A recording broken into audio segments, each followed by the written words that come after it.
Ya, Assalamualaikum warahmatullahi wabarakatuh. Waalaikumsalam warahmatullahi wabarakatuh. Ya, Bapak-bapak guru hebat yang saya hormati, pertama-tama mari kita panjatkan puji syukur atas kehadirat Allah Subhanahu wa taala karena pada siang hari yang berbahagia ini kita dapat berkumpul di tempat ini ruang ATR guna melaksanakan kegiatan, ya, di mana kegiatan ini merupakan salah satu bagian dari program pendidikan guru penggerak yang saya ikuti, yaitu pada modul 1.4 yaitu budaya positif. Terima kasih banyak karena bapak-bapak telah bersedia untuk meluangkan waktu dalam kita sharing mengenai budaya positif, yaitu pada modul 1.4 di pendidikan guru penggerak. Jadi bapak-bapak yang saya hormati, semoga apa yang kita laksanakan ini dapat menjadi ilmu baru dan mendapatkan keberkahan dari Allah Subhanahu wa taala. Budaya positif itu bapak-bapak adalah merupakan sebuah perwujudan dari nilai-nilai atau keyakinan universal yang diterapkan di sekolah, ya, tentunya di sekolah kita yaitu SMK Negeri 1 Soloman ini. Jadi budaya positif itu diawali dengan perubahan paradigma tentang teori kontrol. Ya, jadi di dalam kita melaksanakan kegiatan pendidikan di sekolah ini, tentunya budaya positif itu sangat penting kita terapkan guna memberikan atau menghasilkan hal-hal positif di dalam lingkungan sekolah kita ini. Jadi budaya positif itu tidak hanya kita dengan siswa saja. Jadi budaya positif itu kita bisa terapkan dengan sesama guru, kepala sekolah, siswa, intinya seluruh stakeholder yang ada di sekolah ini. Nah, tentunya bisa menerapkan budaya positif ini. Dan ini sangat penting dalam kita bagaimana mendapatkan hasil positif dari pembelajaran atau proses-proses pendidikan yang kita lakukan di sekolah ini tentunya. Selanjutnya bapak-bapak, dalam budaya positif itu ada namanya disiplin positif. Ya, disiplin positif itu merupakan pendekatan dalam mendidik anak untuk melakukan kontrol diri dan pembentukan kepercayaan diri. Jadi di dalam disiplin positif itu kita bagaimana membuat anak-anak itu menjadi disiplin terhadap apa yang diterapkan di sekolah ini. Selama ini yang sering kita lakukan yaitu ketika kita ingin mendisiplinkan anak-anak kita, ya, kita biasanya melakukannya dengan menghukum anak-anak kita tersebut. Dan ternyata hal tersebut sesuatu yang tidak baik dilakukan, ya, karena nanti anak-anak itu akan disiplin atas dasar ketakutan yang kita berikan kepada mereka. Sehingga di dalam disiplin positif ini anak-anak itu diajarkan atau dididik untuk memanage diri mereka sendiri dan sekaligus membentuk kepercayaan diri mereka agar disiplin itu dengan sendirinya terbentuk dari dalam diri anak didik kita, sehingga kedepannya anak didik kita melaksanakan disiplin di sekolah tidak berdasarkan ketakutan dari hukuman yang diberikan oleh kita sebagai guru. Selanjutnya bapak-bapak, di dalam disiplin positif itu terdapat sebuah yang disebut dengan keyakinan kelas, ya. Jadi keyakinan kelas ini adalah semacam kesepakatan yang terjadi di dalam kelas-kelas di sekolah kita masing-masing. Misalnya di sekolah kita di SMK Negeri 1 Soloman ini ada 15 rombel, artinya ada 15 kelas.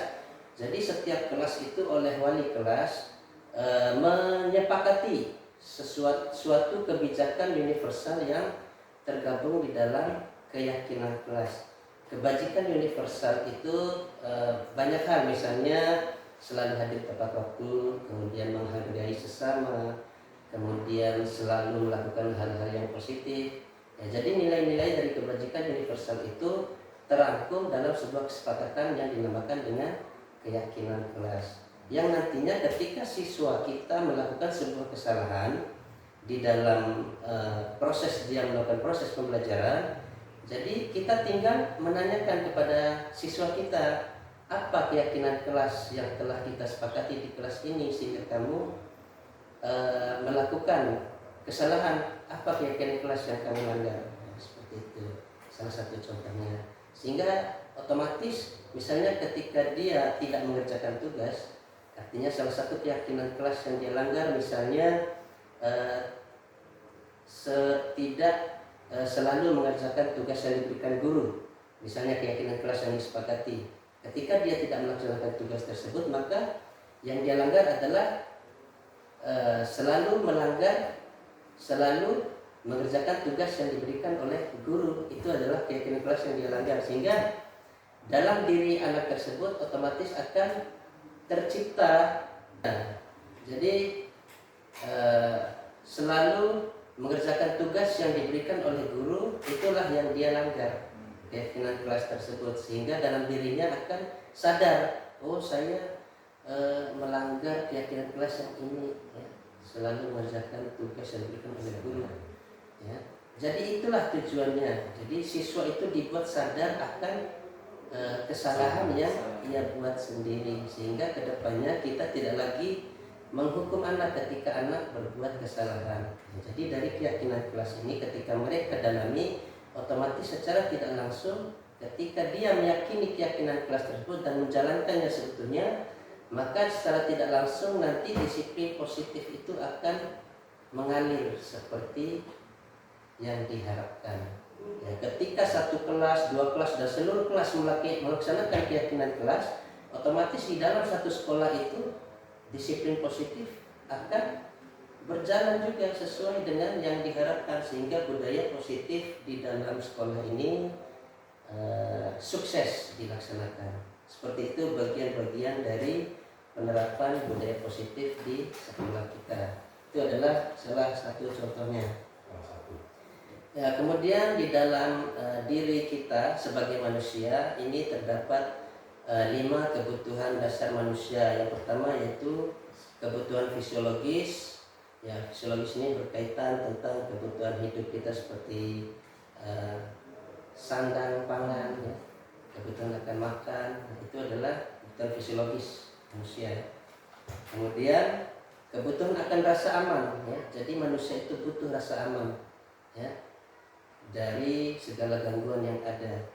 Kemudian kebutuhan akan rasa memiliki dan kasih sayang, itu tentunya kita juga butuh kasih sayang, cinta dari orang lain, ya. Dengan kebersamaan kita juga ini, ya. Itu adalah salah satu kebutuhan. Kemudian kebutuhan yang keempat yaitu kebutuhan akan penghargaan, ya.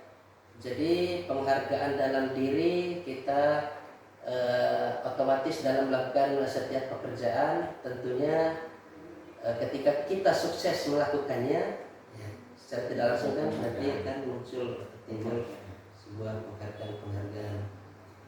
Kemudian kebutuhan akan aktualisasi diri, itu yang terakhir. Selanjutnya ada namanya posisi kontrol. Jadi posisi kontrol ini adalah posisi kita sebagai guru kepada siswa.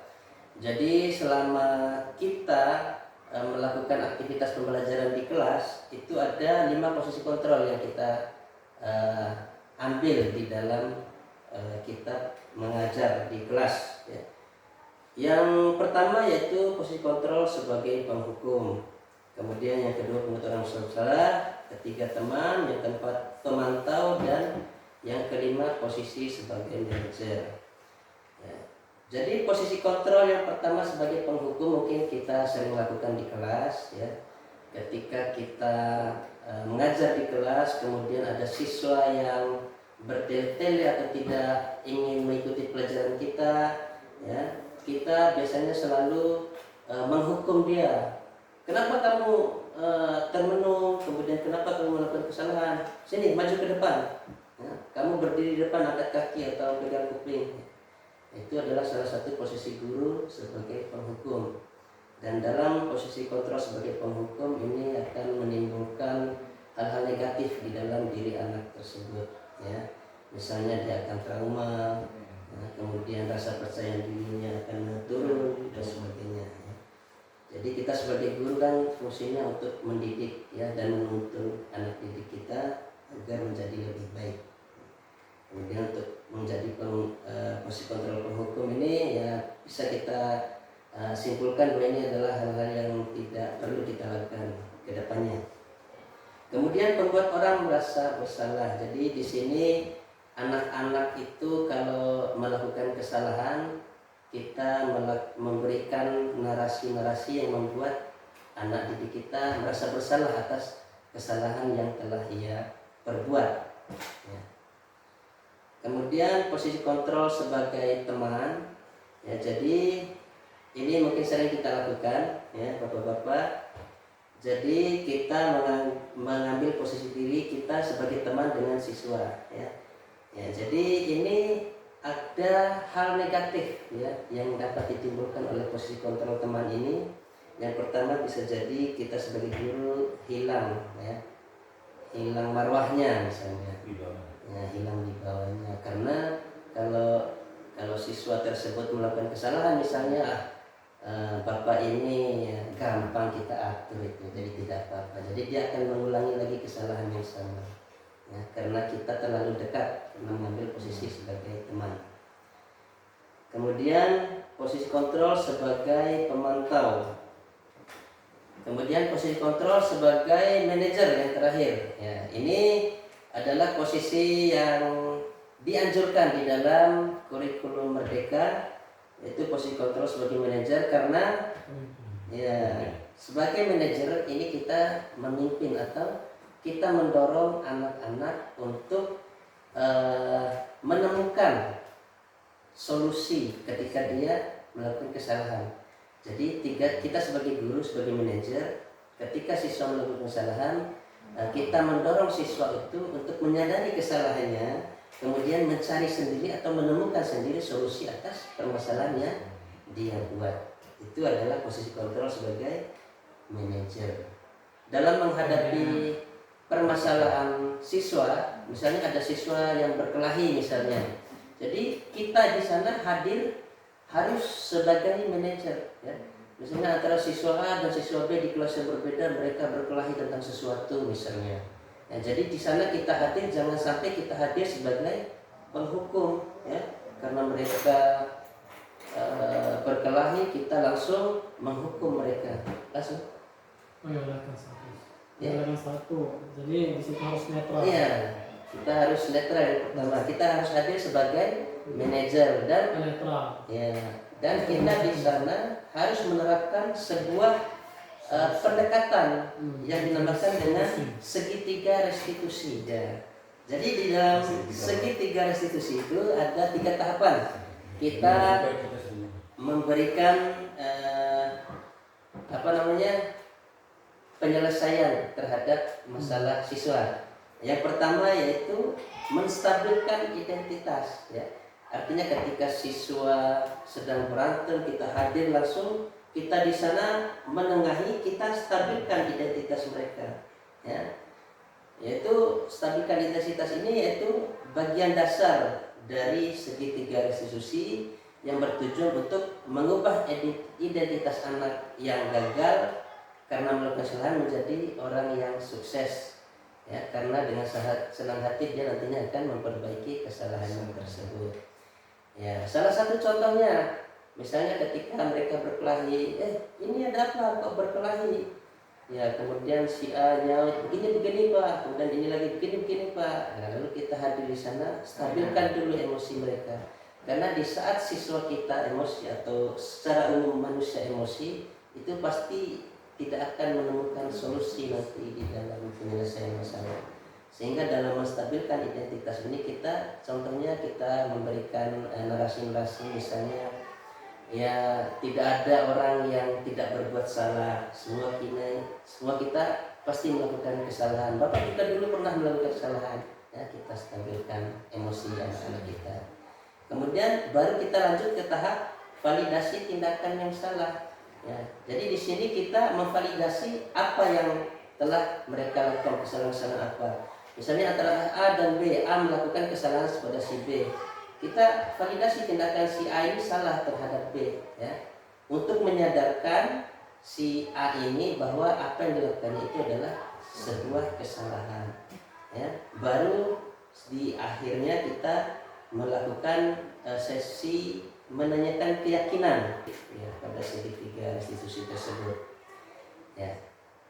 Jadi untuk dalam proses menanyakan keyakinan ini kita kembali lagi kepada keyakinan kelas yang disepakati tadi. Dan pada si A, kamu telah melakukan kesalahan sama ini, apa keyakinan kelas yang telah kamu lakukan di sana?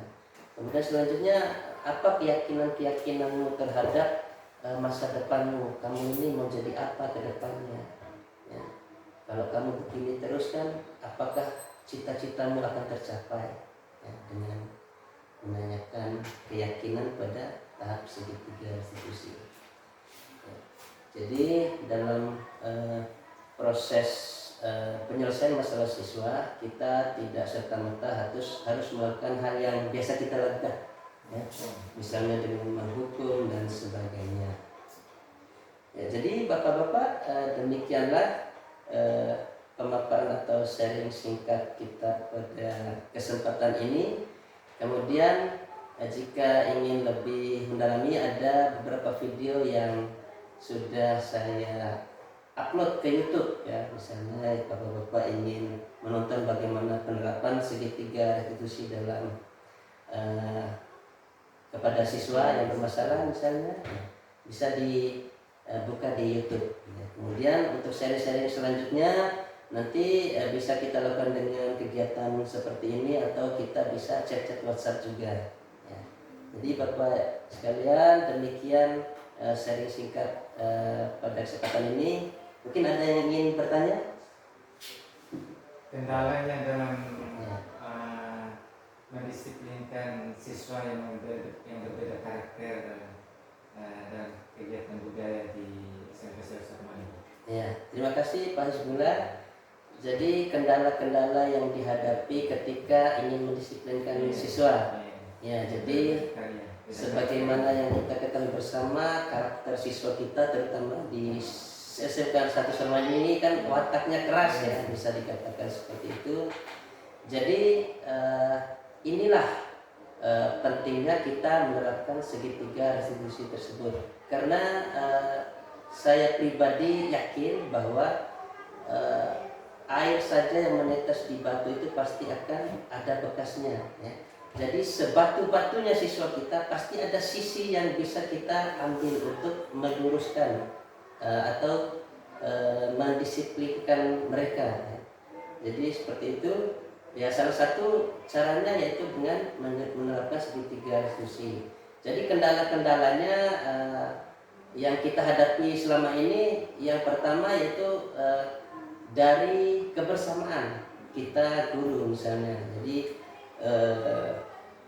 wali kelas, kemudian guru-guru dan sebagainya, mungkin kita belum bersatu untuk mendalami karakter-karakter siswa, sehingga kita belum menemukan cara untuk mengatasi permasalahan siswa. Jadi di segitiga institusi ini nanti kita akan mencoba untuk menerapkannya, apakah efektif atau tidak kita laksanakan di sekolah kita.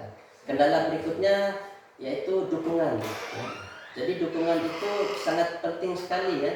Bisa saja dukungan dari kepala sekolah, ya, atau dukungan dari orang tua siswa, terutama tentang bagaimana di rumah itu mereka didik, ya, untuk menumbuhkan karakter-karakter baik di siswa tersebut, ya. Jadi kendala-kendala tersebut pastinya nanti insya Allah akan kita bersatu padu untuk menemukan jalan keluarnya, bagaimana agar semua ini dapat sesuai dengan yang kita harapkan, sehingga budaya positif ini dapat kita terapkan dan mampu sukses kita laksanakan di sekolah kita tercinta ini. Ada lagi nanya? Ya, baik, terima kasih sekali lagi atas waktunya. Saya akhiri. Wassalamualaikum warahmatullahi wabarakatuh.